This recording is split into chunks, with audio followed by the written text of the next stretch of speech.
I thought, you sit there, you go, this will be something I'm going to tell my kids about. And that's why I didn't have kids, because I didn't want to disappoint them. This could all go horribly wrong at any minute.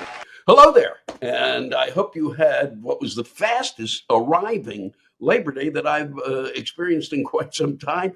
I hope it was delightful for all of you, and I want to thank everyone for your birthday wishes.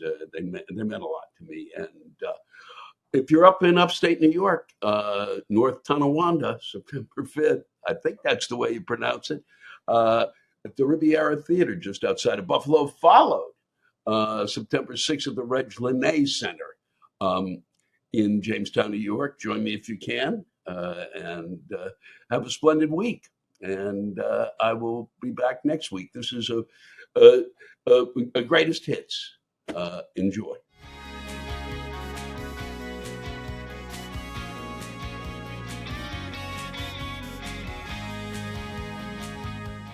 Zoom, an automated pizza company that used robots to make its pies inside delivery trucks, shut down. Wow. Launched with nearly $500 million in venture capital funding. Zoom and its robots never mastered the art of delivering a hot pizza without the cheese sliding off. Wow. Sometimes I have the pizza delivered by Seamless or Grubhub here in the city, and the cheese does slide off. Sometimes it comes in the box and it's flipped over on itself. It's tough. It's tough to deliver a pizza. I guess somebody thought, by God, we're going to invest in a truck that makes pizza. And what will really help is artificial intelligence that will be right on it. It'll be the best pizza ever. Well, that was a bust, because artificial intelligence is not smart enough to know how to keep cheese on a pizza. They spent $500 million. At what point did they? Not if after 30 million they didn't realize it wasn't going to work. I'd love to have been on that meeting. An epic rant from Jason Schwab. Lou, I have a rant that I've been meaning to get off my chest, and it should be said by everyone nowadays. What the fuck is up with these fast food chains getting rid of their best stuff? In this case, chicken tenders. Why? I simply don't understand it, and all attempts by these pricks to back up their statements has been met with contradictory arguments and pure bullshit. Chicken tenders are universally loved by everyone. Fuck the nasty-ass nuggets, which always taste like manufactured garbage, with the only exception being Wendy's. Chicken tenders are not only real meat compared to the nuggets, but they always do well. McDonald's dropped their buttermilk chicken tenders. Wendy's got rid of their chicken strips. BK got rid of the best tenders they've ever had from 2019. KFC dropped their potato wedges in favor of their inferior fries and dropped the popcorn chicken from the meal menu in favor of nuggets. Ugh. Rolling my eyes. But the moment it went too far is Chili's getting rid of their original chicken crispers. It's been months since they got rid of it, and they're still, I repeat, still getting customer backlash from it. Still, huh? Hey, jackasses, that should tell you something. When people keep asking you to bring it back, then bring it back, you fuckers. They claim they want to simplify their menu and that they are only focused on limited time items. No, it's menu assassination. And in the case of McDonald's, which literally has an empty chunk of their menu that could have plenty of room for the tenders to be brought back, that's menu starvation. And limited menu items, you need long-term items in order to keep your business stable and to keep your business running longer. Jesus fucking Christ. What the hell is the matter with you? You have customers that keep asking you to bring them back, but you keep giving us junk that we don't want and that no one fucking asked for. What company nowadays would keep making decisions that alienates customers and still expects to make money? Huh? What incentive would we, the customers, have in coming back if you keep getting rid of all your best stuff? in favor of temporary garbage. You know who does their menus better? Popeyes. Not only do they have the best fries and chicken strips of any fast food chain ever, but they know how to satisfy their customers with proper fried foods. And they can still experiment with new stuff by putting it on a separate menu without sacrificing their main stuff that customers like.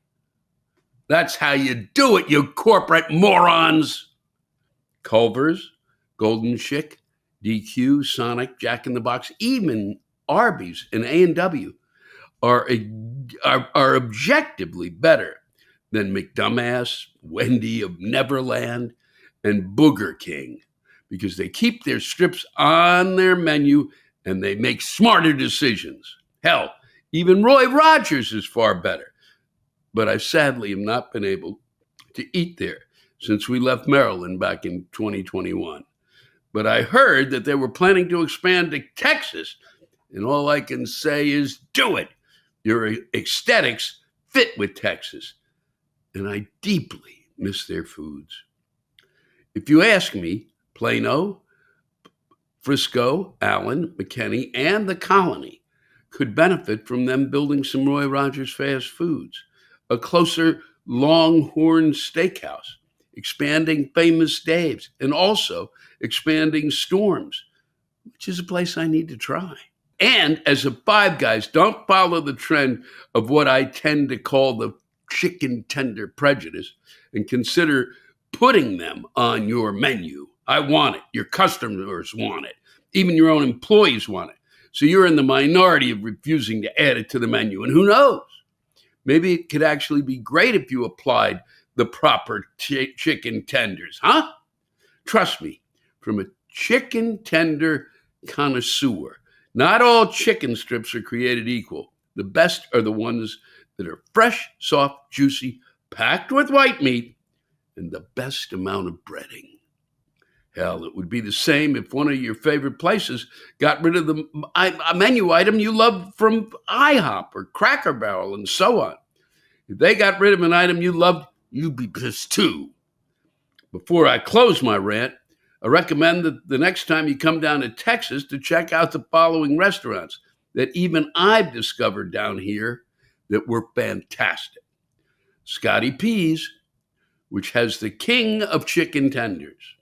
54th Street Restaurant and Draft House, the Brass House, Saltgrass Steakhouse. And in any location, the best restaurant that I love to death is Longhorn Steakhouse. The best location I've ever been to was in Fort Worth. I wish I could go there more often, but the nearest location to me is in Plano. If they moved it a little closer, around the Plano, Frisco, the Colony areas, then it would be easier for me to visit them. Hopefully, you'll be able to read this rant because I'm getting sick and tired of fast food chains and even retail chains for that matter, not giving customers what they want and not understanding the value of giving your customers choices when other places are setting a far better example. I'm also tired of the chicken tenders being taken off due to bullshit reasons, which is why people keep asking them to be brought back, and they've started online petitions to attempt to convince them to reconsider their stance. I mean, personally, I think the whole chili situation is where the chicken tender prejudice and the simplify their menu BS has gone too far. And they're still getting some pretty negative backlash for it. They've awoken a beast, and their mistake came with a cost. To choose who keeps removing the chicken tenders, strips, fingers from your menu, cluck you.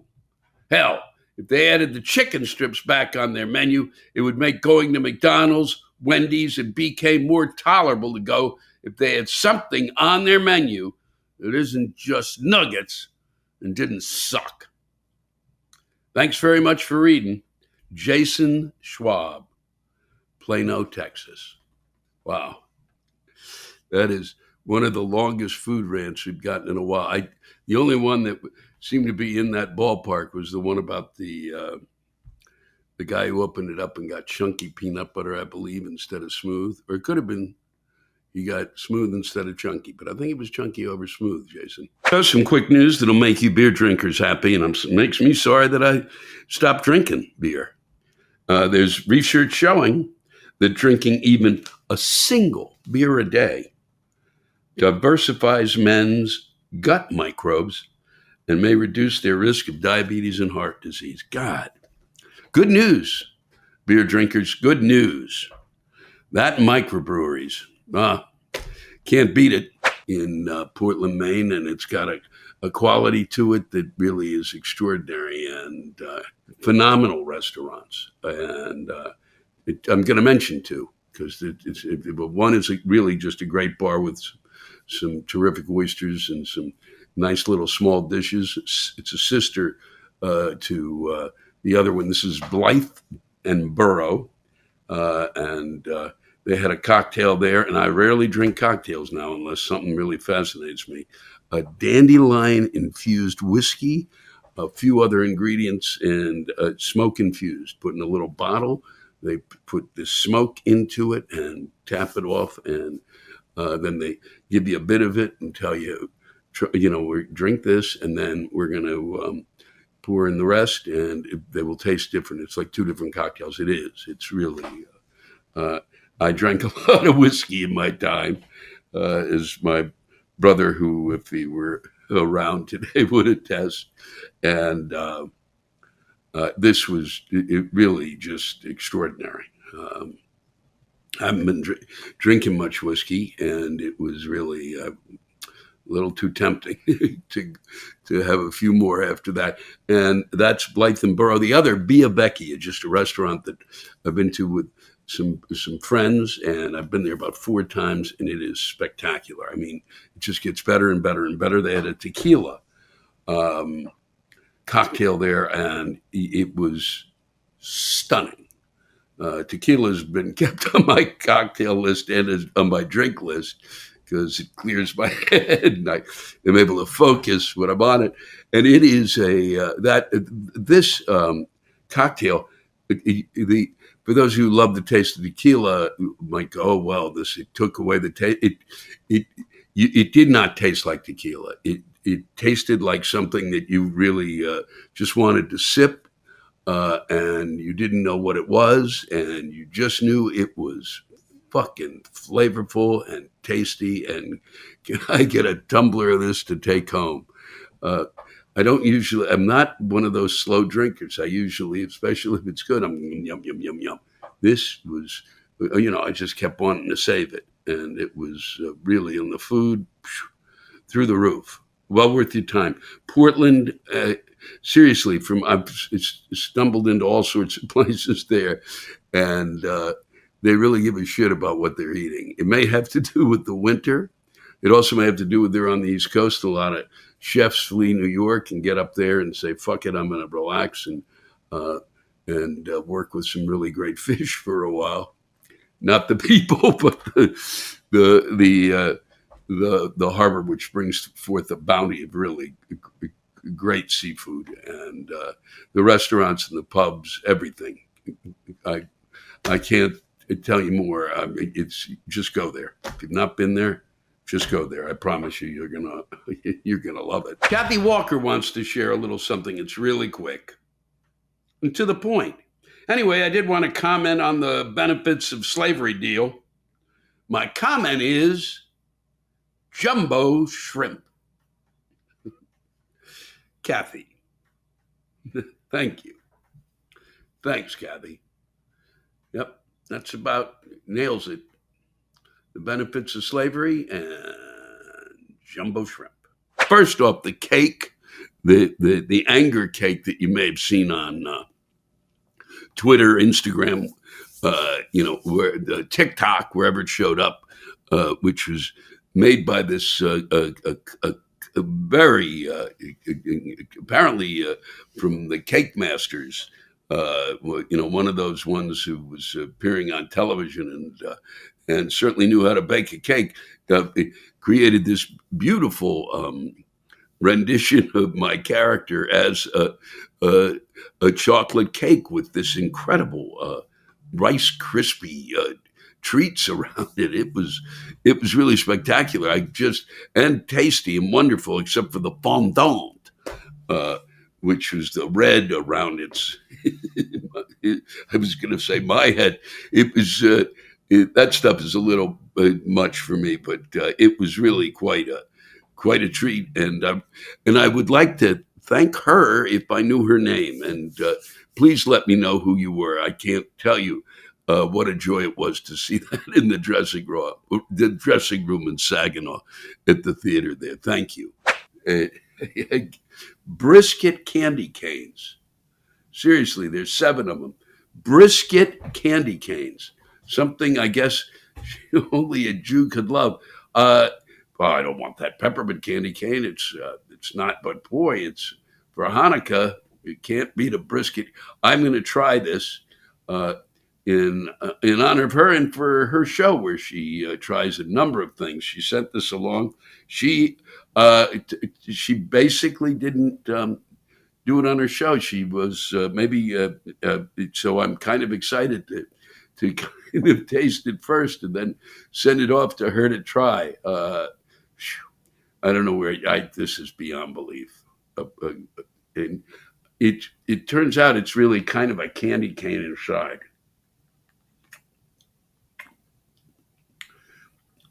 It tastes like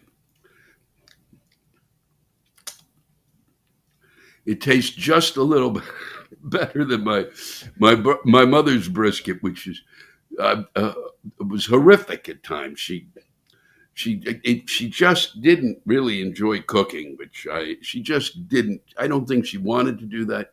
It was not something that interested her at all. She passed that gene on to me, but my brother loved to cook, and I wish he were around to join me in a bit of wassail and a Heidi ho to the brisket to the brisket candy cane. It is just about awful. My mother's would become, as I said, a million years ago, that she kind of boiled a brisket, so it became like a billion rubber bands. It was they used it in the war. They should have. It would have been great as to make tires because it's had the consistency of rubber. But this is just horrific. I'm going to take a little bite. Wow, you can see there's a candy cane inside. I gotta get rid of this. A, I can't talk with it in my mouth. B, I don't want it in my mouth. Wow.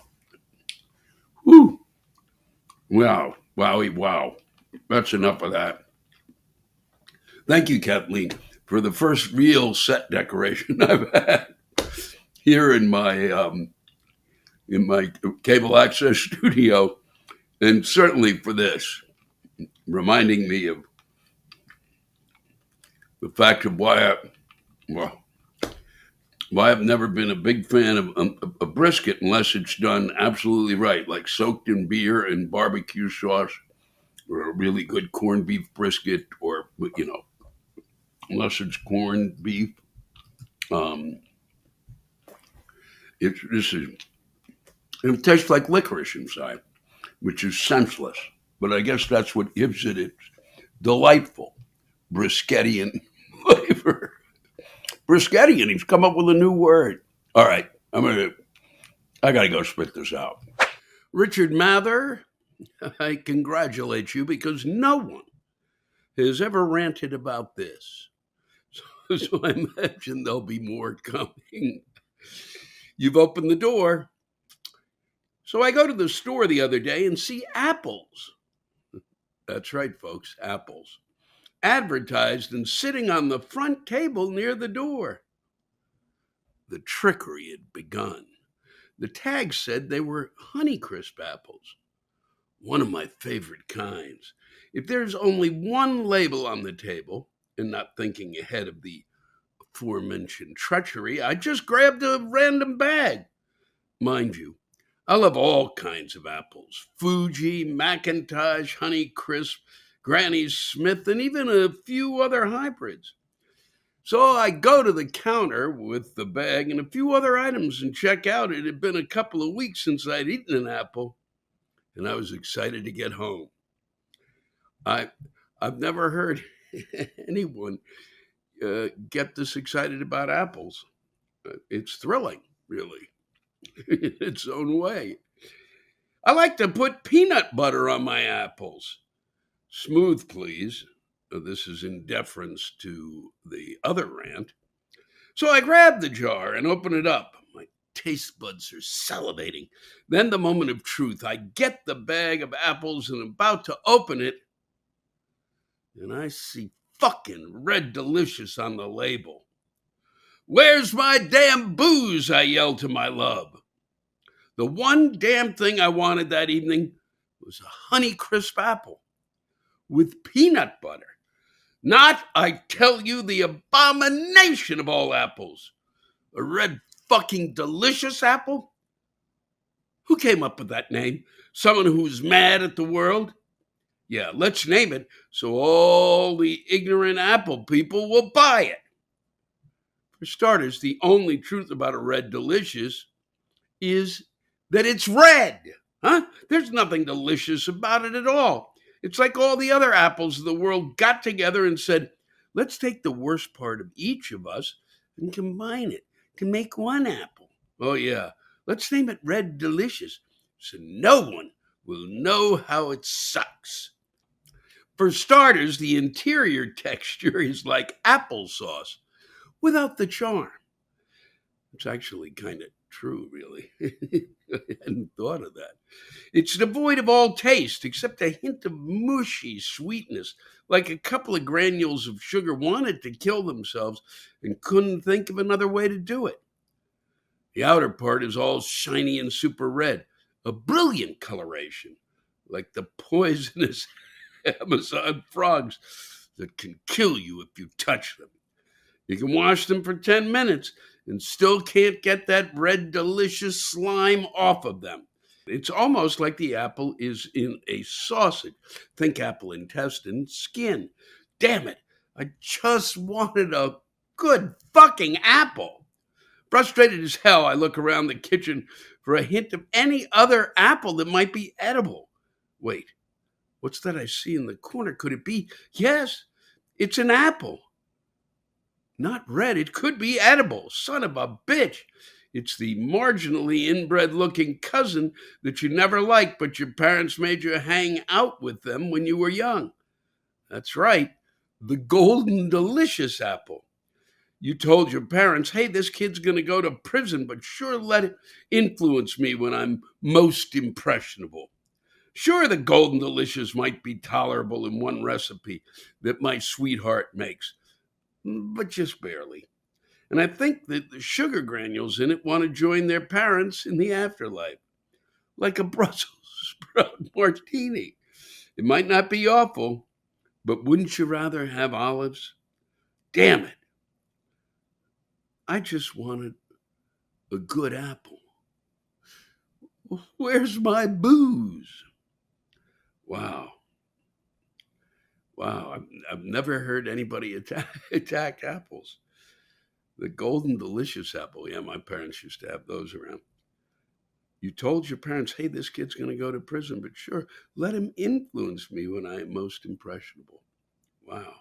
From a gentleman who I believe is here this evening, Bryce Smith. And at least he claims he was. He says, I'll be at your Omaha show. And I have some independent research I'd like to share. I've been a ravenous consumer of the corn and corn-related dishes for the better part of 30 years. That's why I read this stuff, okay? All right? Because God in heaven, really, you're going to worry about the benefits of slavery when somebody has been obsessed about corn for fucking 30 years? You know the kind of energy it takes to go, fuck, I need some more corn today. This is really one. I've been a ravenous consumer of the corn and corn-related dishes for the better part of 30 years, so I believe my input is grounded in science. Nebraska sweet corn is an all-around inferior product when compared to Iowa sweet corn.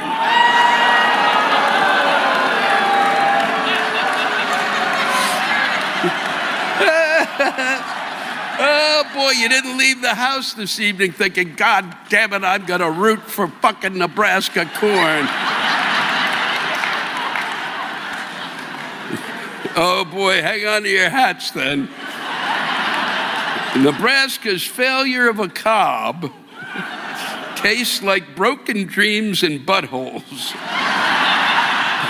And it smells like wet garbage, or as the Nebraskans would call it, Cornhusker football.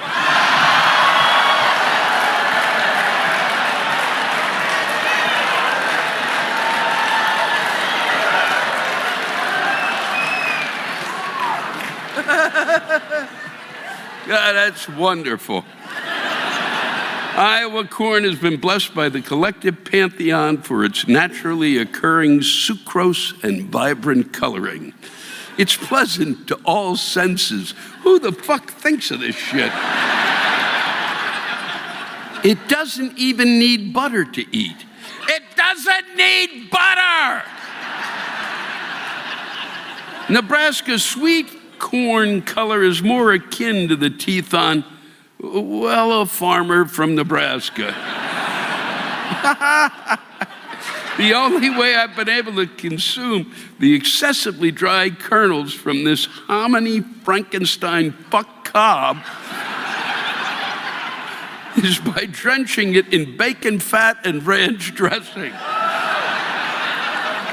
The only good thing Nebraska sweet corn is good for is feeding to the hogs. Is feeding to the hogs, Holt County residents, and hucking into the pit of despair that is Carhenge.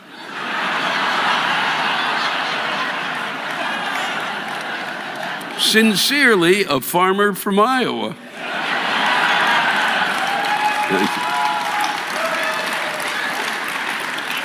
Thank you, Bryce. I think you should make your way to the door now. Don Gorski, 70, extended his Guinness World Record for most McDonald's Big Macs eaten in a lifetime, consuming 728 of the burgers last year. It's 365. It's more than 2 a day. Wow.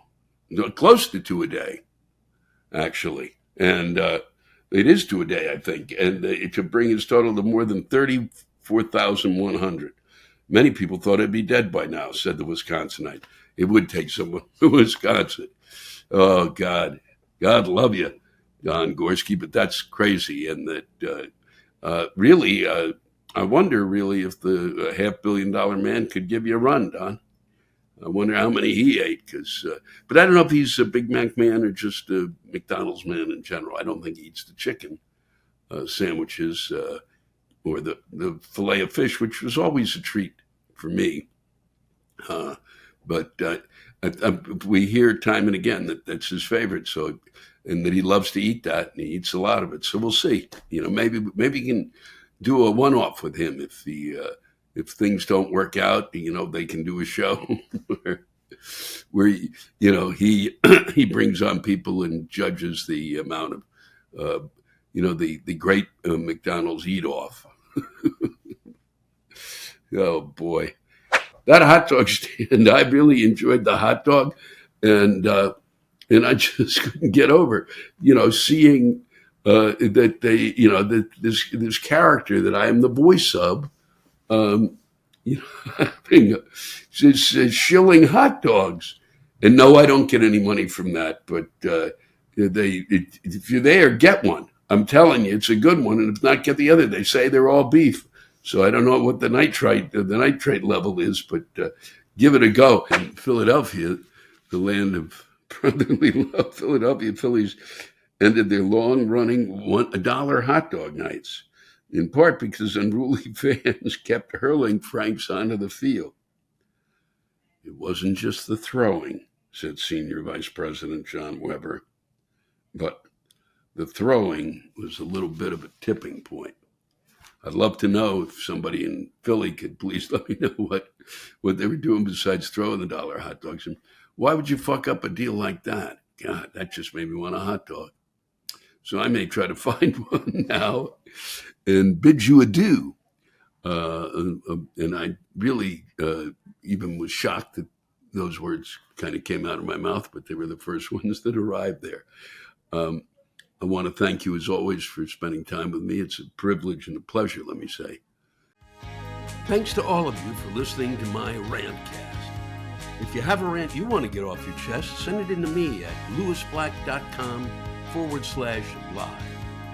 You can think of it as therapy, or whatever you want to think of it as. Just let it rip. And I want to thank the true stars of our show, the ranters, and the splendid rants they gave us. Lewis Black's Rantcast was created and hosted by me. Aha, Lewis Black. Our live rant audio was produced by James Salter. Our theme song by Chris Lane. Executive producer, Ben Brewer. Executive producers, Matt Kleinschmidt and Robert Kelly.